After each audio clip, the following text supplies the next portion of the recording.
Hare Krishna.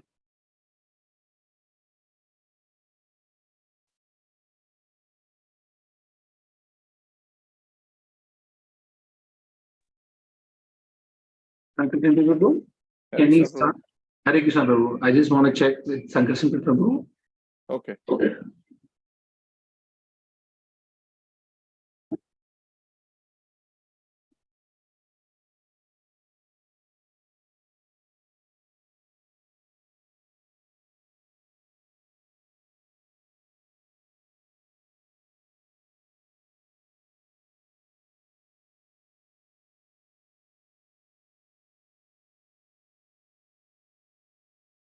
Prabhu, you can get started, Prabhu. Get started. Okay. Radhamadhava Kunja Vihari Gopijana Vallabha Girivaradhari Yashodanandana Brajajana Ranjana Yamuna Tira Vanachari Radha Madhava Kunja Vihari.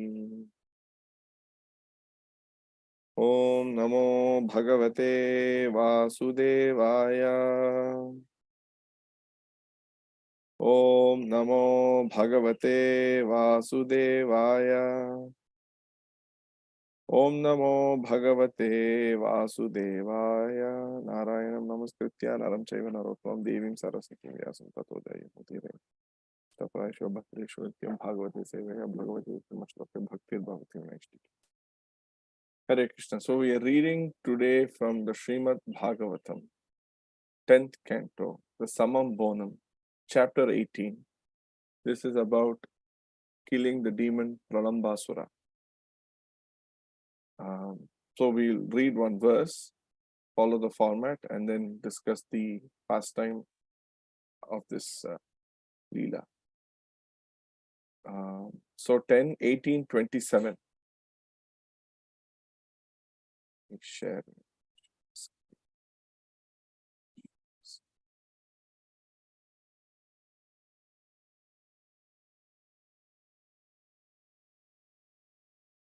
Nirikshya tad vaporalam ambhare charat pradip tadrigbhru kuti tatogra damstrikam jvalachikam kataka kirita kundala Vishadbhutam haladhara ishat atrasat Nirikshya tad vaporalam ambare charat pradip tadrigbhru kuti tatogra damstrikam Jvalachikam Kataka Kirita Kundala Yushadbhutam Haladhara Ishat Atrasat Nirikshyatad Vaporalam Ambhare Charat Pradipta Drigbhru Kutitato Gradamstrikam Jvalachikam Kataka Kirita Kundala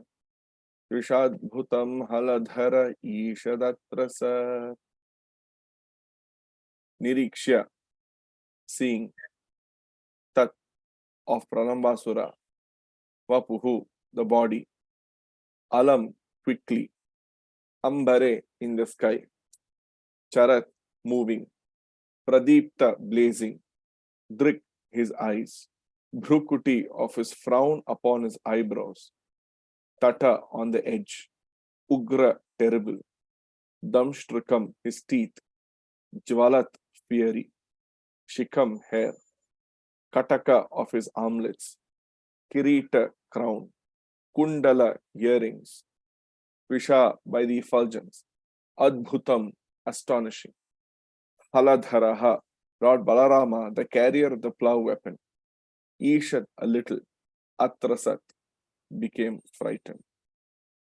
Translation: when Lord Balarama, who carries the plough weapon, saw the gigantic body of the demon, as he moved swiftly in the sky with his blazing eyes, fiery hair, terrible teeth, reaching towards his scowling brows, and an amazing effulgence generated by his armlets, crown, and earrings. The Lord seemed to become a little frightened. Perfect. Srila Sanatana Goswami explains Lord Baladeva's so-called fear as follows. Balarama was playfully acting out the role of an ordinary cowherd boy. And to maintain the mood of this pastime, he appeared slightly disturbed by the horrible demoniac body. Also, because the demon had appeared as a cowherd boyfriend of Krishna's, and because Krishna had accepted him as a friend, Baladeva was slightly apprehensive about killing him. Balarama could also have been worried that since the cowherd boy was actually a demon in disguise, at that very moment, another such demon might have been attacking Lord Krishna himself. Thus, the omniscient and omnipotent Supreme Lord Balarama exhibited the pastime of becoming slightly nervous in the presence of the horrible demon Pralamba. Namaste Saraswati Devi Gauravani Pracharani Nirvishesha Shunyavadi Paschatyadesh.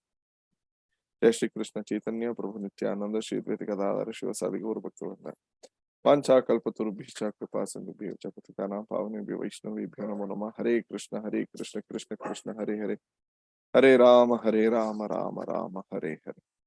Hare Krishna. So today we'll describe this wonderful pastime of Pralambasura. And this happened after the extinguishing the forest fire, after Kalya and extinguishing the forest fire pastime. And after that, it is a summer season, and according to Krishna book, and this pastime happened during that time. So what basically happened was, you might already know, the boys were all engaged in their play as usual in Vrindavan. And this demon Pralambasura, he wanted to kidnap Krishna and Balarama. So they formed two teams, and Pralambasura came in the disguise of a Gopa, in the disguise of a cowherd boy. So Krishna then formed two teams, and some of them took the side of Krishna, and some of them took the side of Balarama. Sridhama, Vrishabha, they were all in Balarama's team. So whoever won will be carried by the other party on their back, on their shoulders. So if Krishna's team in this game lost, so they have to carry, Balarama's team. So on Krishna's team, this Pralambasura demon was there dressed as a cowherd boy. And Krishna's team lost. So Krishna's team has to carry the Balarama's team. So Krishna and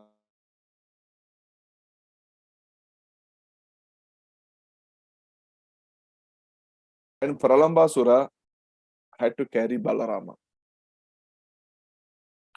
So he saw this as a opportunity to kidnap Balarama. Pralambasura knew Krishna is very powerful as well. And Pralambasura was also one of the greatest of the demons, as written by Prabhupada here in Krishna book. So in order to avoid the company of Krishna, Prabhupada writes, Pralambasura carried Balarama far, far away. The demon was undoubtedly very strong and powerful, but he was carrying Balarama, who is compared to a mountain. Therefore, he began to feel the burden, and thus he assumed his real form. So when he appeared in his real form, he was decorated with a golden helmet, earrings, and looked just like a cloud with lightning carrying the moon. Balarama observed the demon's body expanding up to the limit of the clouds. His eyes dazzling like blazing fire, and his mouth flashing with sharpened teeth. So if you also see in this purport, Prabhupada writes, Balarama took on that position. Now here Krishna, he's the Supreme Lord. As if he doesn't know, this Pralambasura has come in the disguise of a Gopa, but he still kept quiet for the pastime. Balaram also, I'm sure, knows that Pralambasura has come in the disguise of a Gopa. And so he was enacting the pastime, and we also saw that he appeared nervous He appears slightly disturbed by the horrible demoniac body and all these things. So at first, Balaram was surprised by the demon's appearance and he began to wonder, how is it that all of a sudden the carrier has changed? Whoever is carrying him is changed in every way, but with a clear mind, he could quickly understand that he was being carried away from his friends by a demon who intended to kill him. Immediately, he struck the head down of the demon with his strong fist. Just as the king of heavenly planets strikes a mountain, like Indra strikes a mountain with his Vajra thunderbolt. Stricken by the fist of Balarama, the demon fell down dead. Just one shot, one blow. Just like a snake with a smashed head, and blood poured from his mouth. When the demon fell, he made a tremendous sound, and it sounded as if a great hill were falling upon being struck by the thunderbolt of King Indra. All the boys then rushed to the spot. Astonished by the ghastly scene, they began to praise Balarama with words, "Well done, well done." All of them embraced Balarama with great affection, thinking that he had returned from death. And they offered their blessings and congratulations. All the Devatas, demigods in the heavenly planets, became very satisfied and showered flowers on the transcendental body of Balarama. And they also offered their blessings and congratulations for his having killed the great demon Pralambasura. Thus ends the Bhaktivedanta Poet of the 18th chapter of Krishna, killing the demon of Pralambasura. So this Pralambasura is a demon which was killed by Balarama. Balarama didn't kill as many demons as Krishna. Balarama, he did Pralambasura, and if I remember, Dhenukasura, he did. So, this Pralambasura, as you know, one demon represents one anartha, which is given by Bhaktivinoda Thakur, and he's taken it from some previous acharyas, which they've given in much more detail. In his Chaitanya Shikshamrita, one book, I have it here. There's an English version of the Chaitanya Shikshamrita. Bhaktivinoda Thakur wrote that in Bengali, and we have an English translation available in ISKCON too. And this Pralambasura represents fake devotion. Why fake devotion? Because he came in the dress of a gopa, but internally he's a demon. Like we can come in the dress of a kantimala, tilak, kurta, dhoti kurta, but internally our heart can be demoniac. He represents lusty inclinations, desire for personal gain and honor. So all these are what Pralambasura, these anarthas, he has come to represent. Lust for the opposite gender, desire for worship and high position, greed for profit and material enjoyment. So Bhaktivinoda Thakur actually explains that some of these anarthas, see the ones which Krishna killed, those demons, we need Krishna's mercy. So Bhaktivinoda Thakur explains that the anarthas represented by these demons, such as Pralambasura and Dhenukasura, which were killed by Balarama, have to be overcome to a great extent or certain extent by our own sadhana also. We should always be conscious. See how much advancement we are doing, what is inside our mind, our heart. We know more than anyone else. Others may judge us according to their own judgment, according to their own supervision, according to their own analysis and their own condition. But how much anartha I have, externally we may show some humility. I am the most fallen, I am nobody, I am useless, and this and that. We know internally how much taste we have for the holy name. We know how much interest we have for japa or the Mahamantra. We know, so we know our own interest and how much, we know how much interest we have in bhakti. And we know what are our problems. We are, so sometimes we should, the more we read Srila Prabhupada books, we are aware of such anarthas exist. That time when we are aware externally, the knowledge, when we read, when we are aware, then we can internally assess, oh, I have such a quality.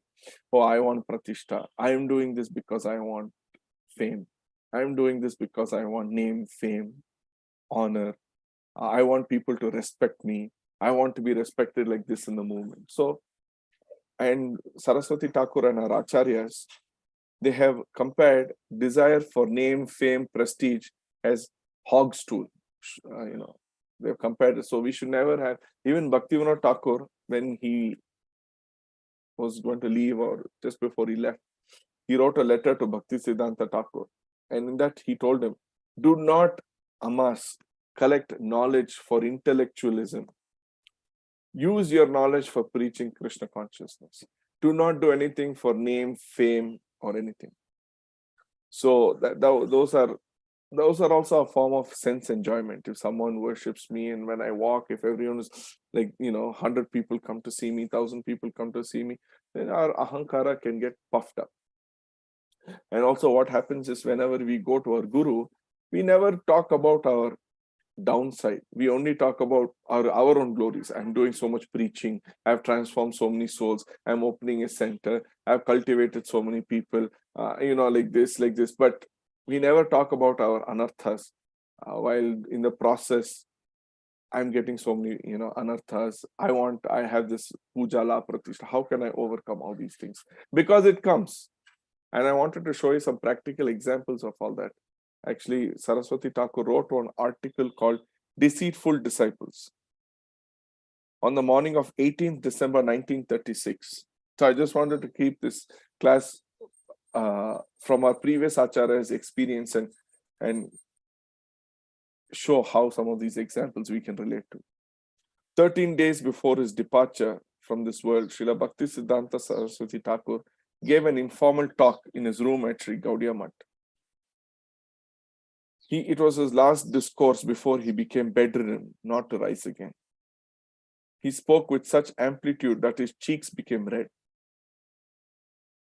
And then this speech was in Bengali, and one of his disciples, by name Sundarananda Vidya Vinoda, he made notes. And this was later published in the Gaudiya, that magazine that they had. So he says, we neither want public or private happiness. We want Krishna's happiness. You are seeking private happiness while we are seeking public happiness. But we say we want neither public nor private happiness. We want only Krishna's happiness. Some who made a show of accepting a guru as if keeping a boat for crossing a river tell me, we may submit to you only on spiritual matters. Yet, because you, the guru, are quite incompetent in worldly affairs, in other matters, we will follow the public party, opposed to serving Hari. So we will submit to the guru only on spiritual matters. But the guru is incompetent in material affairs, worldly affairs. So in that matter, we will follow the public who are opposed to serving Hari. So Saraswati Thakur then says, but that is not our line of thought. Apart from items conducive to Krishna Seva, we accept nothing of this world and nothing from beyond it. They think, just as there is a party of non-devotees, so there is another party, a group of Hari Guru Vaishnavas. But we say there is no party feeling among Hari Guru Vaishnavas. They are not competing with non-devotees. We do not long to become big in this world by rivaling non-devotees. Prabhupada also says, our position of a Vaishnava is not even wanting Brahma's position. Usually many of them want to become senior managers, general managers, managing directors, CEO, vice president, president, prime minister, chief minister, desiring after all positions. Chief Justice of India, High Court judge, whatever it may be, whatever position in different fields. Best musician, playback music, best actor, they were. It's not like, but a Vaishnava, he does not want to speak of these positions. He does not even want the topmost position in this material universe, the position of Brahma. And I can give you the quote for this later also if you want. Prabhupada says that is a position of Vaishnava. They don't want a position of even Brahma. We do not long to become big in this world by rivaling non-devotees. Our only hope and desire is to become a particle of dust at the lotus feet of Sri Chaitanya's Sri Rupa. And he quotes this, Adadanas Trinam Dantair Idam Yache Punah Punaha Srimad Rupa Padam Bhoja Dhulisyama Janma Janman. Taking a blade of grass between my teeth, I fall down and pray again and again to become dust at Srimad Rupa's lotus feet, birth after birth. Those who approach Sri Guru Pada Padma, who approach Sri Rupa being convinced that I am very great, I am a person of monumental realization, I am the Guru of Gurus and the Guru of Vaishnavas, can never understand the glory of being a particle of dust at Sri Rupa Goswami Prabhu's feet. Our Sri Guru Pada Padma utterly routed this kind of thinking, rejected this kind of thinking. In this regard, we have learned from Sri Rupa, Virachaya Mai Dandam Dina Bandhodayam Va Gatirihana Bhavataha Kachid Anya Mamasti Nipatatu Shatakotir Nirmalam Va Navambhas Tad Apikila Payodha Stuyate Chatakena. O friend of the poor, do what you like with me. Give me either mercy or punishment. But in this world, I have no one to look to except your lordship. The Chataka bird always prays for the cloud, regardless of whether it showers rain or a thunderbolt. Our only firm determination is, I am yours, you are mine. Why should I care for others' assets? So, before I come to the lecture, actually, of Bhaktisiddhanta Thakur, why he even said such a lecture, there was a lot of issues. And this is well documented because of research in the Gaudiya Math. And I'm sure these same issues are there in our heart, in any movement, in any organization. So as the Gaudiya Math continue to grow, we can also relate this as ISKCON continue to grow. It attracted more money and prestige. Yet, with these came problems. Up until around 1930, when the Marble Temple in Bagh Bazaar was opened, most devotees who joined the mission were serious about spiritual life. And the mood was buoyant and lively. But while preaching, temple construction, and other devotional activities continued, lethargy, laziness, backbiting, talking ill, wrong, and other prejudicial propensities gradually infiltrated. Saraswati Thakur saw seeds of worldly attachment taking root in the very institution he had founded for expelling iniquity from the, expelling all the anarthas, bad things from the world. That's why he started the institution, to remove all these anarthas. Many Mathavasis became increasingly idle, their days largely consumed by cooking, eating, washing pots, then resting. Then again rising, cooking, eating, washing the pots, and so on. So even Bhakti Vedanta Swami Prabhupada, our Prabhupada remarked, Khava, Dava, Dokana. This is not a shop for eating and drinking. My Guru Maharaj used to say, beg some rice, cook, eat, and sleep. And, instead, this is a 2nd July 1976 conversation. Anyway, so he's so aligned with his Guru. So Saraswati Thakur would lament, our ashram is a joint mess, a place simply for eating and sleeping. He would quote Bhaktivinoda Thakur's Bhalo Manda Khai Heri Parichinta Hina Nahi Bhavi E Deho Chadi Boko Nadina. Sometimes I eat nicely, sometimes not. I see this and that. Dress as I like, and I have no worries at all. I am so carefree that I never consider that one day I have to give up this body. He warned that to collect funds, so Saraswati Thakur, collect funds and convert them into stool and urine, and to live like monkeys is not the business of the Gaudiya Matha. So it appeared that certain of his leading disciples were becoming ever more motivated by desire for popularity, all these things which Pralambasura represent, popularity, honor, plaudit, and position. But Srila Saraswati Thakur deemed this inevitable because for propagating Shuddha Bhakti, pure devotional service, the institution was collecting money from materialists, along with which came poison to be ingested. When at Bagh Bazaar, a visitor observed, "It seems as if some of your preachers are losing their edge." Someone at Bagh Bazaar visited and he said, "It looks like your preachers are slowly, losing their edge." Srila Saraswati Thakur replied, "I established this Mata for Hari Bhajana. What happens to those who do not perform bhajana is now manifesting." And in early 1927, he penned an appeal for unity. "Surrounded by enemies, we are serving the Lord and his devotees with great determination. Each of us, more or less, become forgetful of service to Krishna. Being servants of our 6 enemies, Kama, Krodha, Lobha, Moho, 6 enemies. My plea to all of you is to unite and serve the Lord in a spirit of friendship and cooperation, each having the same goal in your heart. Ekaki amara nahi paya bala. Alone I obtain no strength. Remember this and perform Kirtana Yajna in unison. The indispensable good quality expected of those in charge of Kirtana Yajna is to have friendship with all Vaishnavas and execute devotional service by pleasing all Vaishnavas." Despite bewailing the plight of the organization he had followed, Saraswati Thakur never commented disparagingly about it, for he did not accept the quintessential Gaudiya Math could be polluted by the misbehavior of any delinquent members.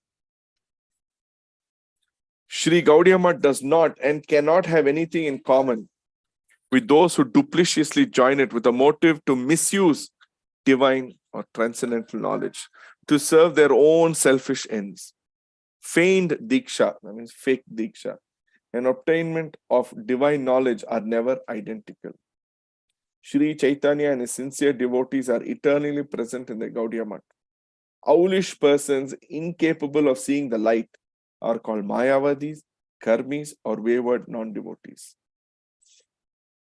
In a lecture of 1932, Saraswati Thakur stated how some disciples considered that by his spending profusely, Saraswati Thakur is spending so profusely on preaching programs and printing, he was embezzling their hard-earned collections. So his disciples, they have somehow, through book distribution or various other means, fundraising, have brought in donations, brought in dakshinas, brought in collections. And they all started commenting that we are bringing all this money. And look at him, he's just for preaching, he's spending like this. He mentioned by a name of a particular leading devotee as one of several who thought it better to keep those funds in the bank. Thought, let's keep the funds in the bank. So Saraswati Thakur only spent for preaching, dioramas, sankirtans, all kinds of things. But he continued, "My aim is not to make provisions and lay bricks for rascals who will come in the future. Possibly the structures already exist, will one day become dens of ganja and vice. Possibly the structures already made will one day become dens of ganja and vice." He further commented that some of his men had voiced opinion that now there were enough books and magazines, so all printing activity should be scrapped. There was no need for further hard work, for by showing the deity and receiving collections, the Matavasis could live happily. These are the things which our acharyas fought for. People had started showing deities and started collecting money. This is not the way. Even sometimes in our road also, people come and show a cow and bull and say, "Give me money." We can't use other things. A sannyasi once returned from a speaking engagement and declared, "I delivered a superb speech. Everyone appreciated. Don't give me ordinary rice prasad. Cook puris for me." When Saraswati Thakur heard of this, he became very disappointed and said, "Karilam sannyasi, hayo gelo vilasi." I made them renunciants, but they became voluptuaries, that means sense gratifiers. A ditty he often repeated in his later years. He kept repeating this in his later years. He often stated that several of his sannyasis were simply giving lectures to acquire prestige. He sometimes referred to Babugiri, foppishness of a number of his disciples. And in a lecture at the end of 1932, he particularly addressed the sannyasis. For the sake of sincere Hari Seva, to facilitate the smooth progress of worldwide preaching of Hari Katha, I am giving the preachers thousands upon thousands of vehicles and have no objection to that. But why get into a car if you consider it something material? Such persons have no right to get into a car. If they do, they will become sense enjoyers. The car should not be given to those who are eager to ride it and not for the sake of serving Hari Guru Vaishnavas, but to flaunt their own grandeur, who by deeming it material become sense enjoyers and travelers on the path to hell. For such persons, using cars becomes a means of livelihood. Why should persons who do not with mind, body and word sincerely serve the Lord, who do not give their very selves for serving Hari Guru Vaishnavas, ride in cars? Again, if another edition of Sahajiya Sampradaya increases, then we are as good as dead. Remember Bhaktivinoda Thakur and Bhakti Siddhanta Thakur fought to overcome Sahajiyaism, voidism, Shunyavad in India, and to a certain extent abroad. Whereas Prabhupada did it to a much bigger extent all over the world. He fought all upper sampradayas all over the world. Upper sampradayas means any deviant religious theories. Even with Christians, he fought saying, your religion says, thou shalt not kill. You are not following your own sampradaya. You have deviated from your sampradaya. Please follow your sampradaya. We are giving God consciousness. And we are giving it to everyone. So if you cannot follow that, this is the real God consciousness. So he went all over and, he did all this. So again, if another edition of Sahajiya Sampradaya increases, then we are as good as dead. Therefore, I had proposed that all the Tridandi sannyasis should come to Ekayana Matha and no further go for Bhiksha. Instead, I will go begging and feed you. Why do you imitate me? I'm not a Tridandi. Actually, at one point, many of them had also got this prestige or not prestige, ego or this feeling, we are the ones doing all the book distribution.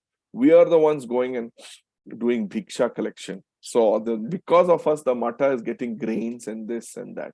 What does our Guru do? He simply uses all that and preaches and all this. So I will go begging and feed you. Why do you imitate me? I am not a Tridandi, I am fallen. You're all purifiers, not fallen like me. Saraswati Thakur was personally saying, is there anything wrong in my considering you purifiers and making you gurus? Deeming you as purifiers, I have not made you into gurus. So why do you pretend to be anything else? The Tridandi beggar should at every moment be engaged in Hari Seva with body, mind, and words. With what hope we came to serve Hari and what position we have now come to. Attempting to drive out institutional dross in a letter on 25th April 1933, he gave a warning via a series of instructions to certain seemingly intractable Matavasis. So he gave a series of 16 instructions. So a few of them I'll read. Whatever sannyasis do for personal sense gratification should be done by going barefoot, never using shoes or conveyances. They should not even use the worst vehicles, let alone the first class ones. Only if they're going for Krishna Bhakti preaching, Krishna Prachar, should they take the resources of the Matha or the institution. If they're going for their own personal thing, they should go barefoot. They should no shoes, no conveyances, no anything. They should never accept service from others. They should never engage anyone to rub their body with oil or massage their feet. Of course, then someone may ask, oh, Prabhupada got oil massage. Well, Prabhupada had a stroke. Until then, he never took all this. And because he had to preach Krishna consciousness as much as he can, extend his life, he took oil massage because he was required to take for that stroke, because he was abroad traveling so much. Gormandizing and making independent arrangements for eating are to be wholly forsworn. So no opulent eating. These are all high standards, but we should be aware of all these things, of what our acharyas did. Saraswati Thakur himself, even if the deity was being offered very opulent prasadam, he never ate all those opulent things, because once the tongue is once the tongue gets aggravated or excited or thing, it's very difficult to control the belly and the genitals. Whatever it may be, extremely high, sense gratificatory prasadam and very delicious thing. So he would only have chapati, which is cooked on cow dung fuel, and greens, we call soppu in Kannada, right? Shak, that's all, chapati and shak. Here and there, if some opulent sweet was put, a little he might take.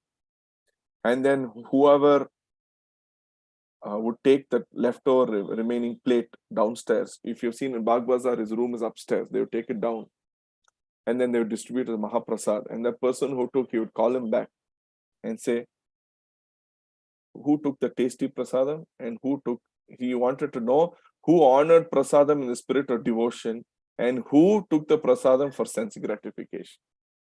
Because he is a guru, he has to know all these things. And he has to give the right dosage of medicine. That is a guru. He has to give the right dosage of medicine to bring the sense gratifiers to the higher level, right? So he would do all that. Sannyasi should never go to a physician or take medication according to their own wish. It is the duty of a sannyasi to serve a non-sannyasi. A sannyasi residing within a matha should give up the mentality, I am to be worshipped and served, and reside in the matha for the sake of serving all others. Otherwise, he should just return home. Excessive babugiri, drinking too much milk, and luxurious eating should be completely given up. There is no need for bodybuilders to reside in the matha, nor should it be a gentleman's club. Only devotees should stay in the matha. These are all personally written by Saraswati Thakur. Strengthening by the senses by taking medicines and tonics and trying to spread one's domination to others, to attract others' wives, and desiring to do so should be entirely given up. We should always remember that Krishna is the only Lord and enjoyer of all that, and the servant of everybody. One should serve a devotee according to his level of bhakti. We cannot attain any auspiciousness as long as we are not delivered from the evil elephant of considering that others should serve us. The fire of lust that burns for sensual indulgence should be extinguished. A brahmachari should not wish to become a sannyasi to procure enhanced sense enjoyment. The desire to dominate is not at all devotional service. To consider a sannyasi a vilasi, sensualist, and wanting to become a sannyasi with that motive should be totally rejected. When a sannyasi needs any item, it is the duty of the matvasis to take care of his requirement. If a sannyasi is free from false ego, then the matvasi should serve him. One who indulges his senses and is deceptive cannot serve the Lord or his devotees. We should be most careful that no type of babugiri enters the Sri Chaitanya Gaudiya Math and associated mathas, which would ruin the sannyasis, grahastas, and the brahmacharis. The examples that we are getting should not be tolerated. Like the sannyasi, the householders also should overcome the urges of desires and anger. We must be alert not to fall to the same conditions as persons, creating their own misfortune by being averse to serving Hari, Guru, Vaishnava. Bragging, foppery, deceitfulness are to be wholly given up, not forget. Bragging, deceitfulness, all these are qualities of Pralambasura represent, are to be wholly given up by Matvasis. We should never forget that Krishna is to be served at every moment. And even more indispensable is to serve Vaishnavas. There must not be any unnecessary attendant, and sannyasis or preachers must not be provided with any vehicles unless solely for the mission's use. Okay, so yeah. So the same thing. And in another essay, Bada Ami or Bhalo Ami, Saraswati Thakur alluded, requested, urged among his disciples, to the fermenting disquiet among, the fight among his disciples. Therein he analyzed the intrinsic nature of the material consciousness that induces an aspiring devotee to attempt to become big rather than good, and thus side attacks him from the precious goal of Shuddha Bhakti. But despite Srila Bhaktisiddhanta Saraswati Thakur's endeavors to keep the mission pure, many of his disciples did not care to fully submit themselves to his instructions. For instance, it was well known that some devotees went to yatra performances, or the cinema, which mostly showed religious films, yet were forbidden for Gaudiya Math members. We would go to even religious cinemas. Not losing heart, Srila Saraswati Thakur continued to dynamically expand propaganda efforts. He continued touring extensively throughout India, from the Himalayas and Assam down to the southern tip, and from his headquarters in Bengal westward to the Arabian Sea, basically north to south, west to east to west, desiring to bring Sri Chaitanya Mahaprabhu's teachings to places where they were little known. He established more new matas, temples in major cities outside Bengal and Orissa. With a party of senior devotees, he would go to a city where known sympathizers resided, and with their help conduct lecture and kirtana programs, gradually attracting support while looking for suitable house to rent as a preaching center. As soon as such a base was secured and activities inaugurated, he would move on, leaving one or two competent disciples to continue the work. In this way, temples were gradually founded at Lucknow, Delhi, Patna, Haridwar, Gaya, Bombay. Although generally only Bengalis took interest in these new Gaudiya Maths, eventually several persons, indigenous, local people, also became disciples of Saraswati Thakur. And then, despite Saraswati Thakur's full involvement in preaching and his striving to keep his followers likewise absorbed, during this period, a serious misunderstanding arose between his leading disciples. One centered around Kunja Bihari Prabhu, and the other centered around Ananta Vasudeva Prabhu. Anyway, so I don't want to go into all those things, but the basic concepts are: we should never do anything for our own prestige. We should never do anything for keeping ourselves in the center. We are here to keep Krishna in the center. Even when we want to sing kirtan, we are doing out of service for the Lord. What is the difference if we do kirtan at 4 o'clock in the afternoon, or if we during Abhishek? Both the times we should be singing for the Lord. Not that I only want to give lecture at the prime time. I only want to do kirtan at the prime time when people are there. No, we are always singing, giving lecture for the pleasure of the Lord. We are not here to speak for Janta's pleasure. We are here to speak for Janardhan's pleasure. That was what our Acharya said. We always speak for the pleasure of Krishna. That's why if you see Srila Prabhupada, at any moment, he was simply speaking for the pleasure of Krishna. His taste for Krishna, his taste for Krishna Katha. So it's not like when Saraswati Thakur comes to give a lecture, no one had the guts or the audacity to go tell him, Guru Maharaj, today new people have come, so you give a little light lecture. No, he would speak whatever his heart was rich with at that time. The realization, his heart was so transcendently rich. Just on the Srimad Bhagavatam 1 verse, like first canto, he could speak for 6 months on the first canto, first was Janmadi Asiyata. His heart was so transcendently rich. So we have to be aware of the anarthas in our heart. First of all, we should know what are the anarthas. For that, we should read Srila Prabhupada books. Puja, love, the desire for fame, name, glorification, whatever. Know all these things. I'm not here. In the spirit of seva, we should not compete with others like we read. I want to do the seva, let's cut him off. No. The Supreme Lord is watching.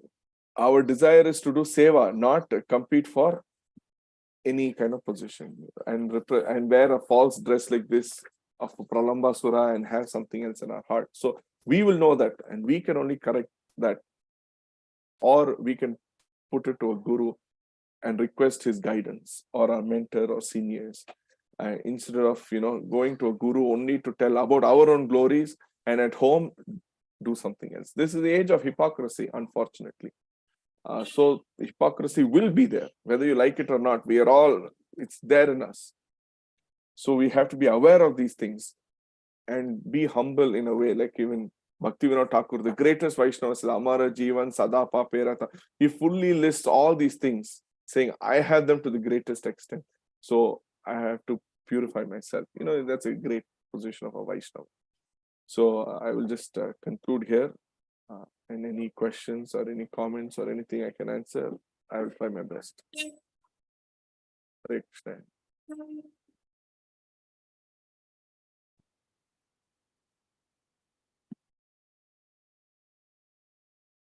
Hare Krishna.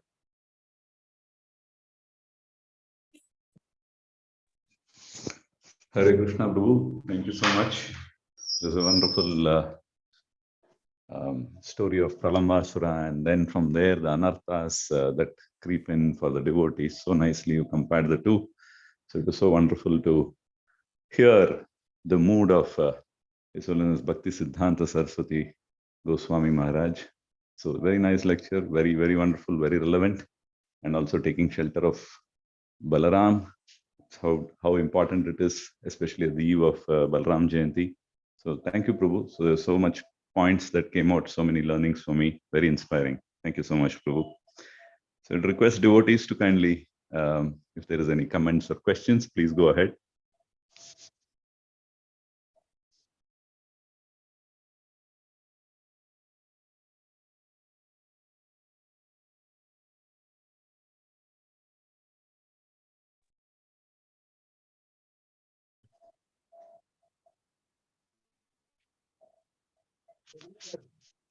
So there aren't any questions. I think everybody is in a very meditative mood, Prabhu. So wonderful it is.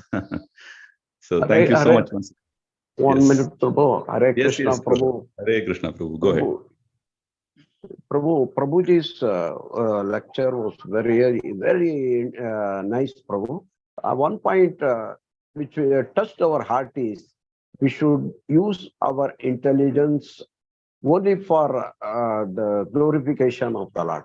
We should not use it for our own glorification, or we should not. We should never think that we progress for our own personal purpose, our own purpose. We should never use our intelligence. This point really touched my heart, Prabhu. It will help me in realization, Prabhu. Thank you very much. Hare Krishna.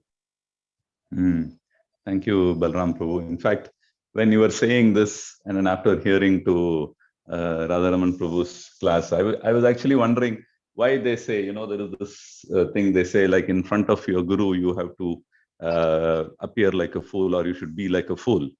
So it's to wonder, why is that? It sounded, at least for me, I was not able to comprehend it fully. Though, of course, I was thinking it was an aspect of humility, which is. But now, today, when Prabhu was talking about the example of how we try to say what all we achieved and this and that and all that, which is not what it should be. So we should not get into that mood or that mode of trying to glorify ourselves but then try to be more humble, appear like a fool. So it makes so much sense. Yeah, thank you. Thank you. Hare Krishna. So any other comments, any other questions from devotees?